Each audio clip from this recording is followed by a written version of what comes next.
Mia moglie mi ha chiamato alle 2 di notte. La sua carta è stata rifiutata al locale. Mandami $3.000 subito o non ci lasciano andare via. Ho risposto, call your lover. Poi ho spento il telefono e sono tornato a dormire. La mattina dopo ho ricevuto una chiamata dalla stazione di polizia. Il telefono ha squillato nel buio alle 2:47. Non esattamente alle 2, ricordo bene, perché ho guardato l'orologio 2 volte. Una quando ha iniziato a suonare e un'altra dopo aver già preso la decisione che avrebbe svelato tutto.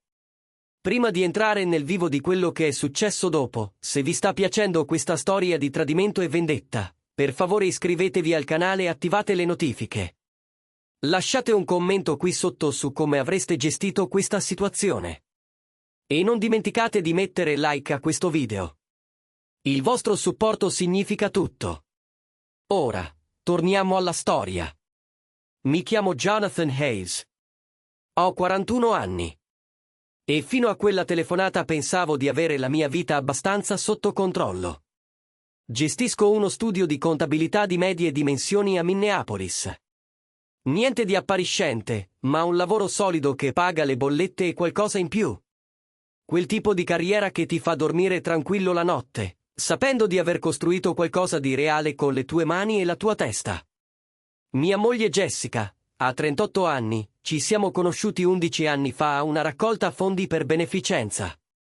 Lei faceva volontariato, coordinava l'asta silenziosa con un'energia contagiosa che faceva venire voglia a tutti di aiutare. Ho fatto un'offerta per un pacchetto weekend solo per avere una scusa per parlarle. Ho perso l'asta, ma ho preso il suo numero. La miglior perdita della mia vita, o almeno così pensavo. Ci siamo sposati 2 anni dopo quella sera. Abbiamo fatto un matrimonio bellissimo al lago Harriet. I suoi genitori, Richard e Diane Morrison, ricchi sviluppatori immobiliari di Adina, hanno pagato la maggior parte delle spese. Non mi hanno mai veramente accettato, pensavano che Jessica stesse sposando qualcuno al di sotto della sua condizione, ma a lei non importava. O almeno questo mi diceva allora.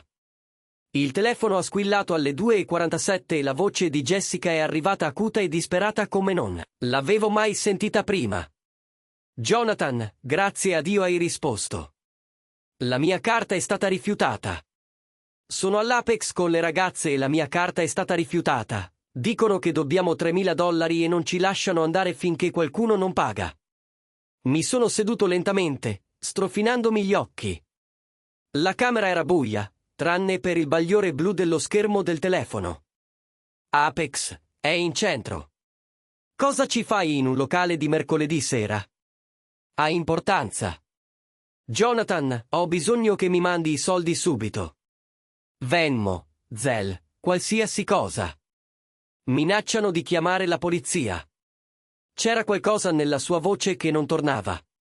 C'era un rumore di fondo, ma non era quello solito del locale. Niente musica a palla, niente chiacchiere della folla, solo voci lontane che sembravano provenire dal traffico. Metti una delle ragazze al telefono, dissi calmo. Cosa? Perché? Perché voglio verificare che sia vero. Metti Melissa o Karen. Il silenzio si è allungato per 3 secondi. Poi la voce di Jessica è tornata più dura, più disperata. Non c'è tempo per queste cose. Manda i soldi. Con chi sei davvero, Jessica? Un'altra pausa.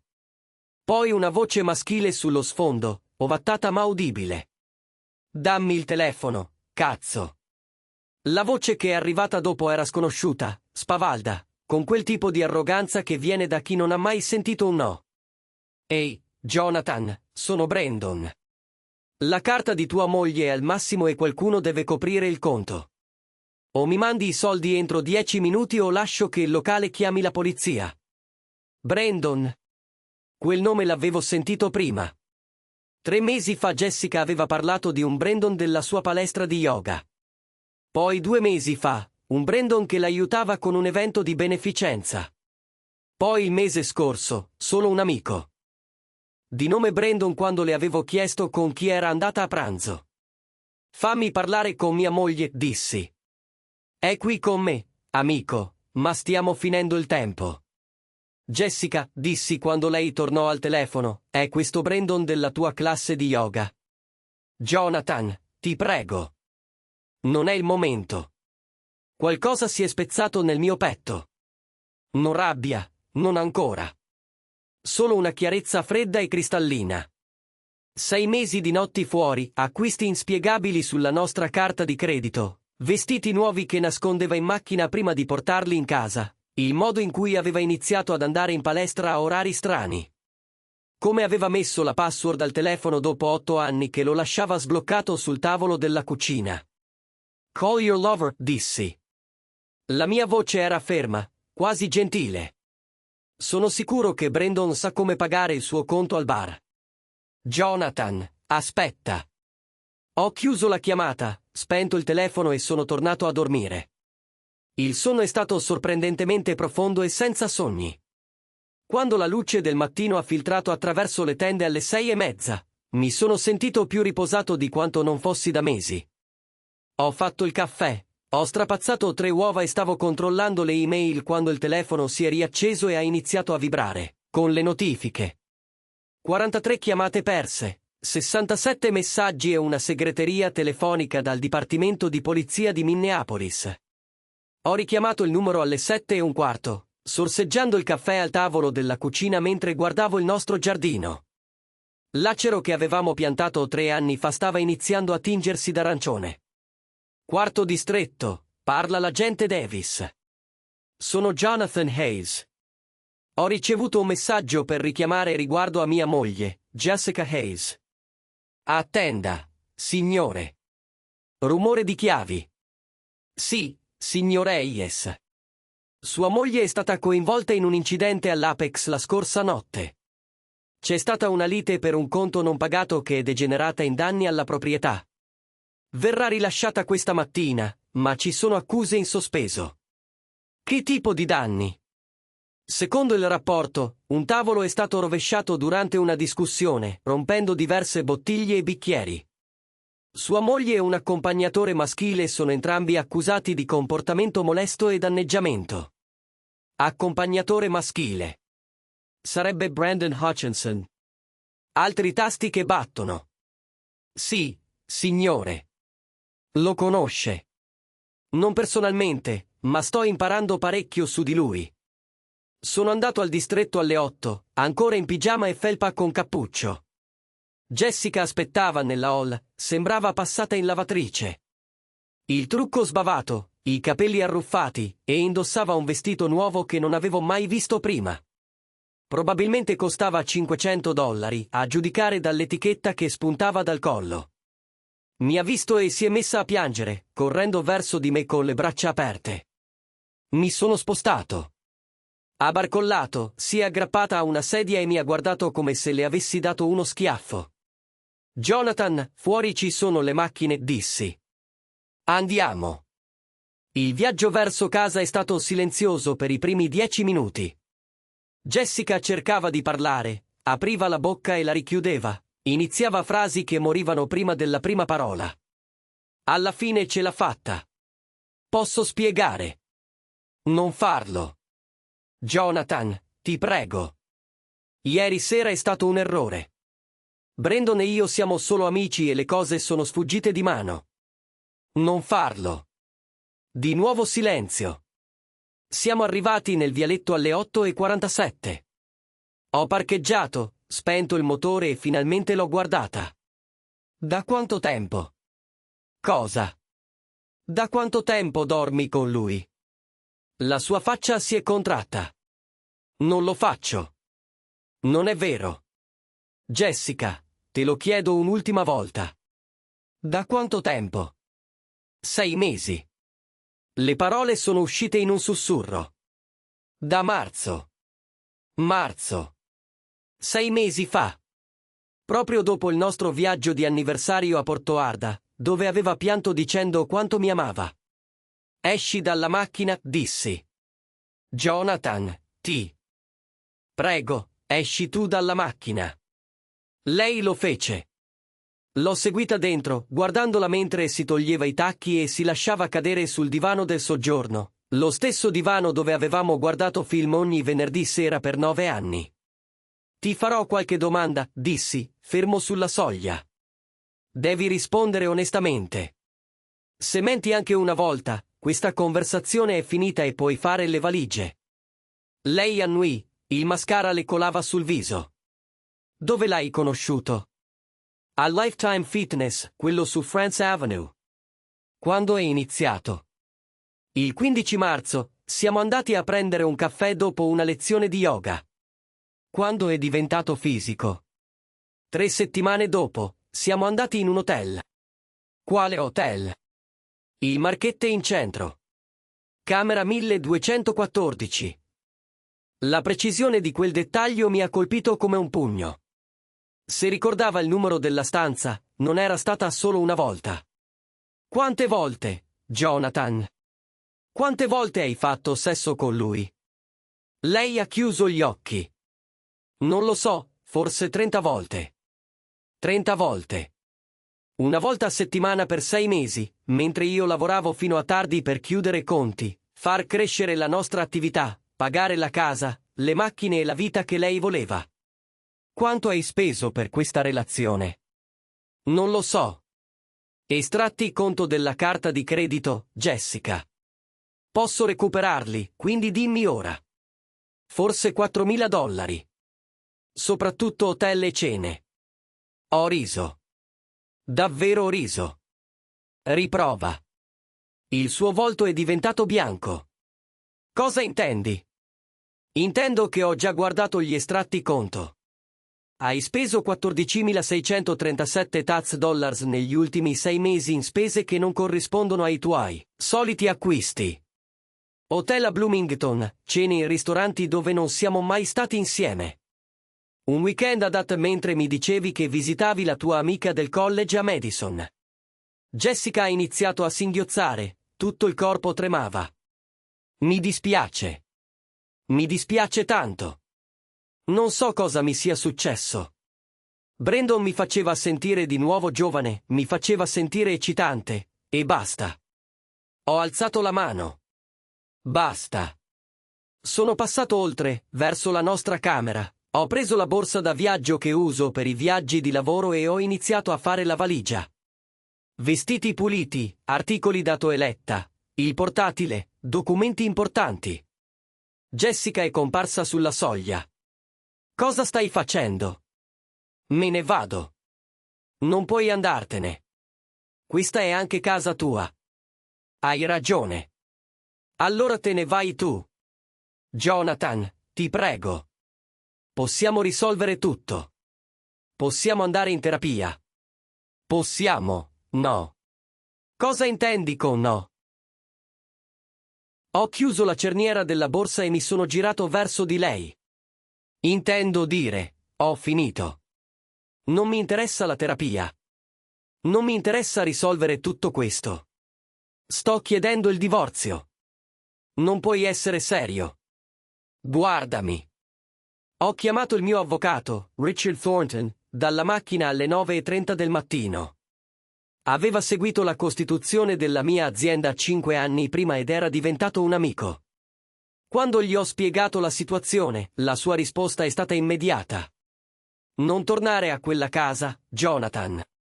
Trova un hotel, mandami la tua posizione e ti raggiungo lì in 2 ore.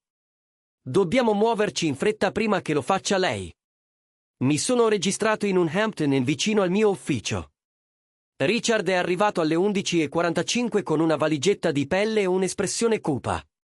Dimmi tutto, ha detto, sistemando il portatile sulla scrivania della camera d'albergo. L'ho fatto. Ogni dettaglio, la telefonata, l'arresto, la confessione. Ha preso appunti, fatto domande per chiarire e alle 1 aveva già delineato la strategia. Primo, chiediamo subito il divorzio. Il Minnesota è uno stato senza colpa, ma l'infedeltà influisce sulla divisione dei beni se dimostriamo che ha speso fondi coniugali per la relazione.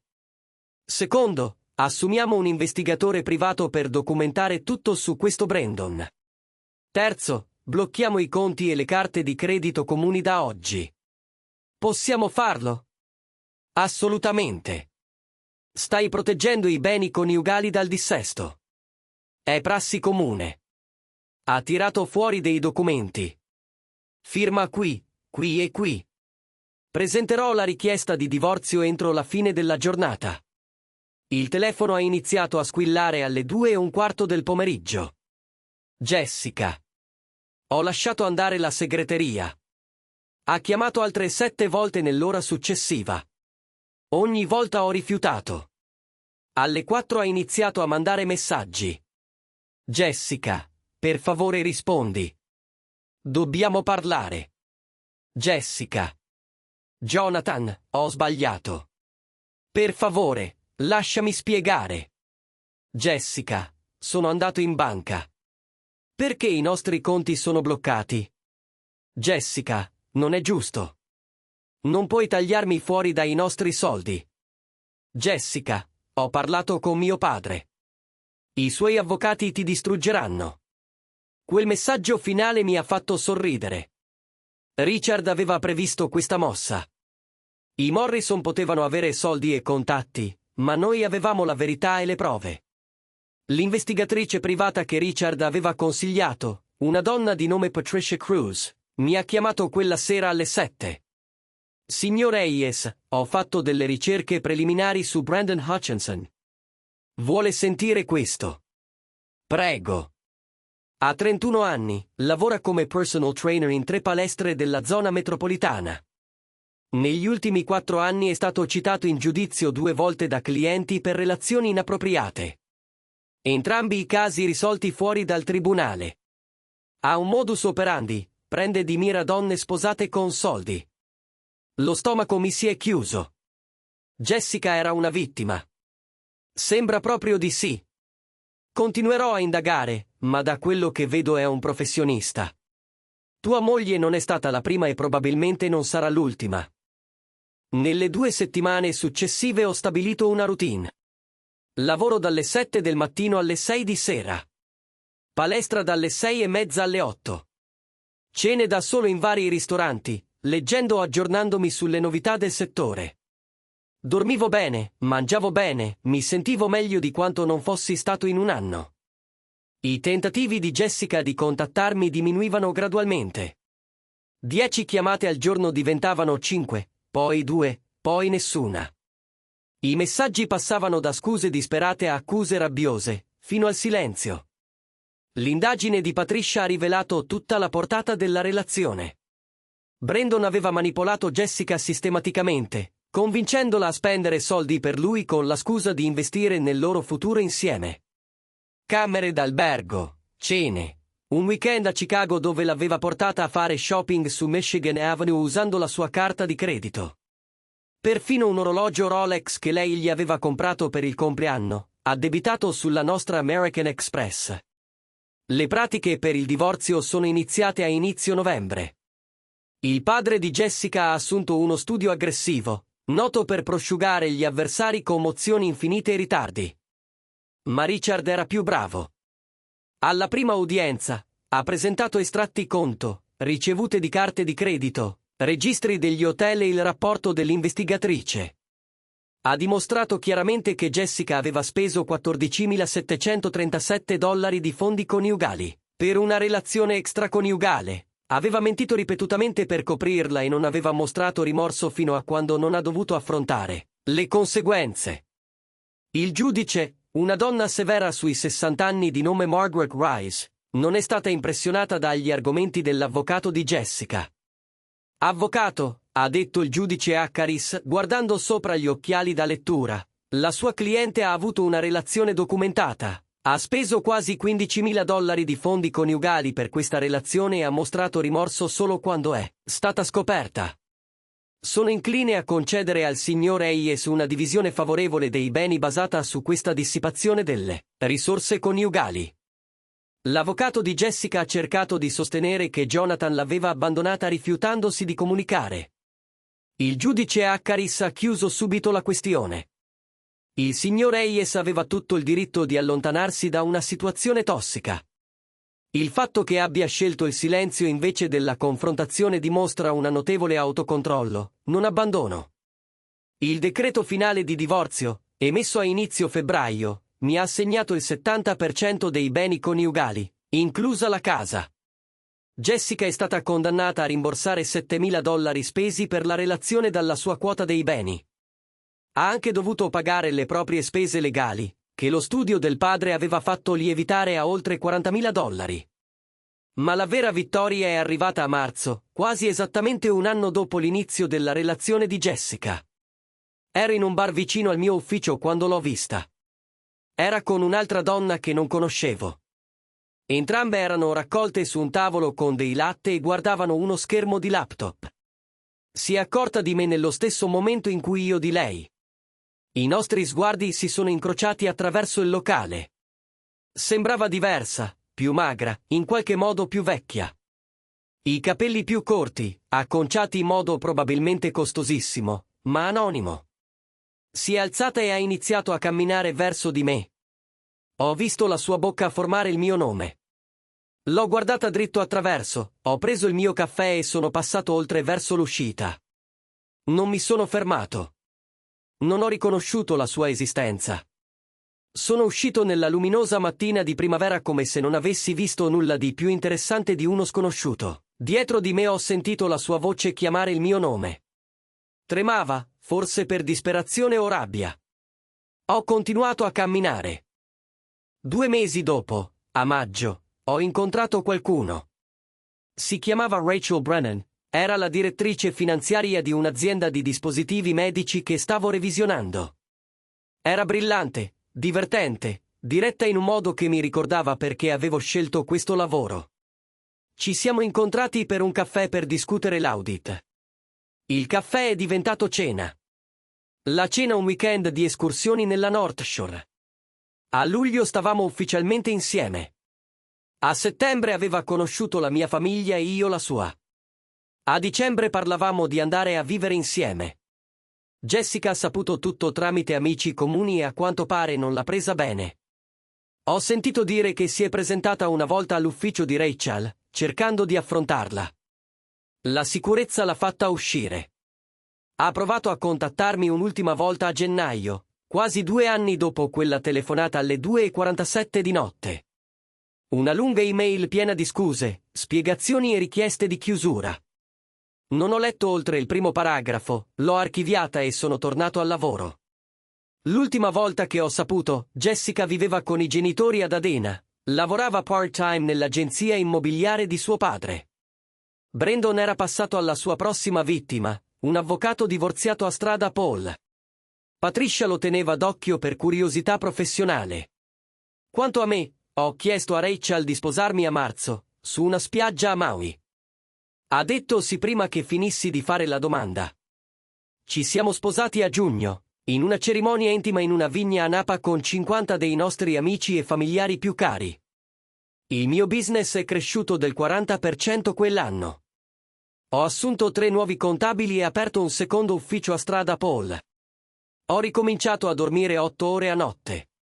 A sorridere senza doverci pensare. A volte la gente mi chiede se ho mai rimpianto come ho gestito quella notte, quella telefonata, quel momento in cui Jessica mi ha chiesto di salvarla dalle conseguenze delle sue scelte. Dico la verità. Non per un solo secondo. Perché la miglior vendetta non è una drammatica confrontazione o un'umiliazione pubblica. È costruire una vita così bella, così piena, così genuinamente felice che la tua assenza diventa la loro punizione. È passare davanti a loro in un bar senza nemmeno rallentare il passo.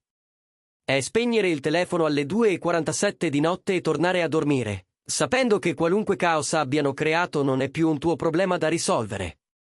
È svegliarsi accanto a qualcuno che ti ha scelto deliberatamente, onestamente, completamente, e sapere che anche tu l'hai scelto allo stesso modo. Questa è vendetta. Questa è vittoria. Questa è pace. E vale più di qualsiasi drammatica confrontazione. Se questa storia ti ha colpito, iscriviti al canale per altre storie vere di tradimenti, vendette e redenzione. Lascia un commento qui sotto con i tuoi pensieri. Hai mai dovuto prendere una decisione come quella di Jonathan? L'avresti gestita diversamente? E non dimenticare di mettere mi piace. Il tuo supporto ci aiuta a portare altre storie come questa. Fino alla prossima volta, ricorda che a volte la cosa più potente che puoi dire è il silenzio.